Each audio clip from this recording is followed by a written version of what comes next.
This is ecoTEC's ecoTEC Roundup show from Aotearoa's first and only climate-positive certified renewable electricity provider. We only source from wind, hydro and solar, and we are the leading supplier of electricity to electric vehicles in Aotearoa. Switch today at ecotecity.co.nz. Welcome back to another roundup of news in the world of clean cars and green energy. Thanks for joining me. When Chevrolet unveiled the second-generation Volt in the US back in 2016, everyone around the world assumed it would see a good 6 years of production before the car was retired, but it only remained in production for 2.5 years. We never thought it would happen twice, but this week history repeated itself when GM confirmed that the Chevrolet Bolt EV and Chevrolet Bolt EUV would end production at the end of this year, less than 2 years since the refreshed Bolt EV and then brand new Bolt EUV were unveiled. While both models have enjoyed time as the most affordable EV of their respective segments, Chevrolet is due to begin sales of its all-new Blazer EV and Equinox EV later this year. While larger and more expensive, both models are based on GM's newest EV platform, Ultium, and thus the aging Bolt platform is getting retired. We are sad to see them go.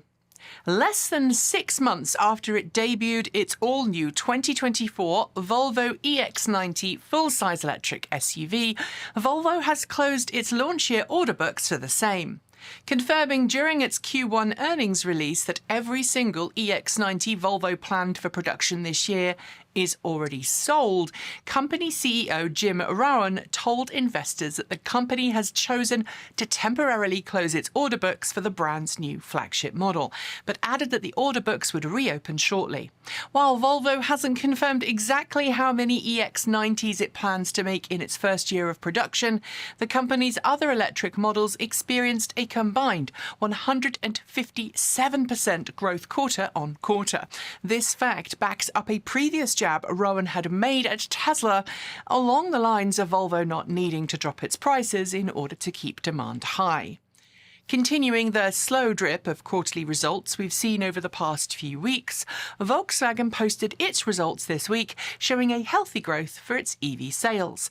Along with a 0.9% rise in vehicle sales globally year on year, Volkswagen reported during its earnings call that it sold 70,000 electric vehicles in the first quarter, a 31% increase on its sales from Q1 last year, but dramatically lower than the figures achieved in Q3 and Q4. The lion's share of Volkswagen's Q1 sales were for Volkswagen ID.4s and Volkswagen ID.5s, totaling 41,900 units, with ID.3 racking up 23,600 units. While Volkswagen did not state explicitly what caused the drop in sales, I think it's worth noting that the ID.3 has just received a facelift, and I'm going to assume its introduction required some pausing of the outgoing model year's production. A really common question we're asked by prospective EV owners is how long EV batteries last before they require replacement due to battery capacity loss. Our usual answer, as long as there's no manufacturing defect inside the battery pack and provided the car has a decent thermal management system, is that the battery pack should outlive the car it's placed in. To back that up, we've often used anecdotal evidence from high-mileage EVs as proof, but now we have more, courtesy of data just released by Tesla that states, on average, Model S and Model X cars with 200,000 miles on the clock have only lost 12% of their original battery capacity. Of course, these are average figures gleaned from literally thousands of high-mileage Model S and Model X cars, and there are examples out there with more capacity loss and less capacity loss than the average figures quoted. For a long time now, electric cars have been portrayed by the media, and thus the auto industry, as being ideal for testing cutting-edge technology, for things like semi and fully autonomous operation. And for years now, Tesla has been promising us it would be the first to truly crack the challenge of self-driving vehicles, flipping a switch to turn every hardware-equipped Tesla made into a fully functioning autonomous robotaxi.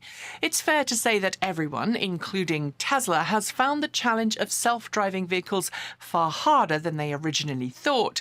But according to one BYD spokesperson talking at the Shanghai Auto Show last week, building a truly self-driving car is, quote, basically impossible, end quote. Instead, the spokesperson in question suggested autonomous factories rather than autonomous cars would be a more sensible and cost-effective end goal for the auto industry. In order to dramatically decarbonize our cities, we don't just need individuals to use more public transit, micromobility and e-mobility. We need businesses to do the same too. Many cities in Europe have tackled this challenge by setting up zero-emission zones, banning internal combustion engine vehicles from entering the heart of the city. But no US city to date has followed suit. Until now. That's because the city of Portland, just down the road from our studio, has announced it will be creating one of the first zero-emission delivery zones in the US. It received a $2 million grant from the federal government to make it possible to create a 16-block area of downtown Portland that will be off-limits to non-zero-emission delivery vehicles.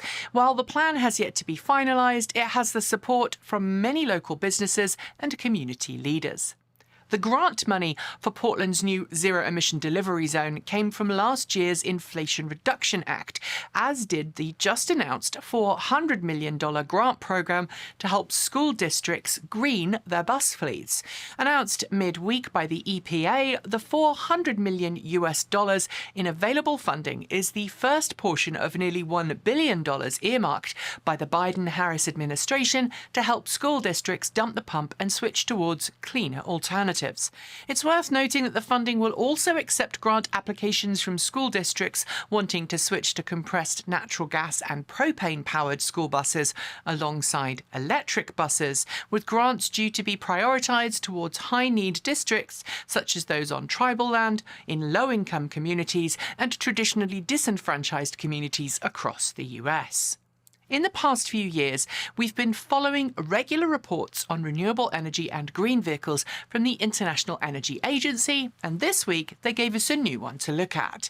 That's because the IEA has just released its latest global electric vehicle outlook, in which it reports a massive growth in EV sales around the world. Reporting that last year more than 10 million electric vehicles were sold globally, the IEA confidently predicts that EV sales will grow by 35% this year, with more than 14 million EVs expected to join the world's roads by the end of the year. China, as you might expect, is the current world leader in EV adoption, with 60% of global EV sales last year occurring there. Europe and the US follow in second and third place. By 2030, the IEA says that EVs will displace 5 million barrels of oil per day. It's a sad fact that the majority of new electric vehicles we cover on this channel they're pretty expensive, with the average new EV price now well above $40,000. But this week, MG unveiled a new electric car for the Indian market that's well below that figure. Enter the Comet EV, a 4-seat, 2-door city car with a 17.3 kilowatt-hour battery pack, a 30 kilowatt motor, and a claimed range of up to 230 kilometres. That's about 142 miles. Sure, it is not a long-distance car, and it likely won't ever go on sale in Europe or North America, but its headline sticker price is what grabbed our attention. At 7.98 lakh rupees, or about $10,000, it's certainly not the cheapest car you can buy, or indeed the cheapest EV on the Indian market. But it seems a good balance between practicality and price. Before we get to the last two stories, I have a quick question for you. Are you in the market for a new EV? If you are, and you live in Aotearoa, you should totally check out our very own buyer's guide at ecotricity.co.nz. It is packed with all the information you need to pick a car that's right for you, and includes plenty of details about incentives you can get, charging providers you can charge up with, and of course, how to get charging at home. So follow the link below and start your journey today.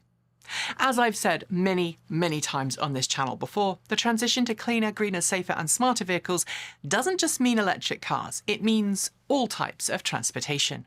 And that, of course, includes micromobility solutions like electric scooters, electric bicycles and much more. But to date, infrastructure for those forms of micromobility is few and far between, with only a few places offering a place that you can plug in and charge.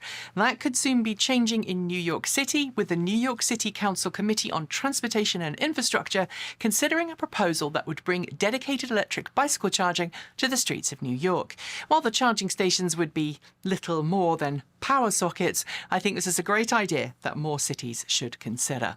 And finally, if you have ever watched Legal Eagle or Leto's Law on YouTube, you'll be familiar with some of the rather bizarre arguments that are being made in courts across the US and around the world as individuals and companies try to defend themselves against prosecution or legal action. But in an ongoing civil case brought against Tesla by the family of Walter Huang, an Apple engineer whose Tesla crashed while in autopilot mode in 2018, killing him, Tesla came out with a new defense not heard before: deep fakes.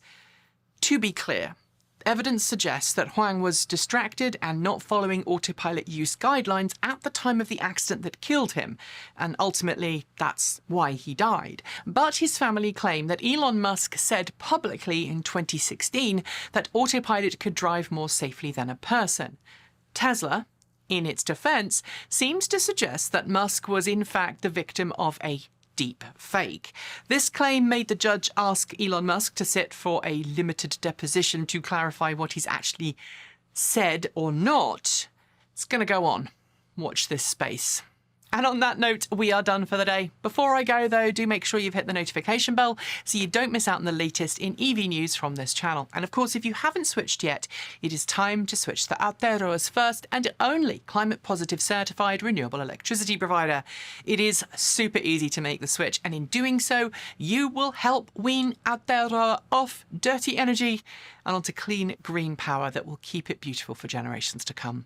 I will be back next week with the usual roundup show. But don't forget, we'll have some great content in the meantime from myself and the lovely Gavin Kiwi EV Shoebridge. He's been doing some great stuff lately on EVs that you can buy on a budget, and it's well worth a watch. Enjoy the rest of your day. I'm Nikki Gordon-Bloomfield. Ka kite! See you next time.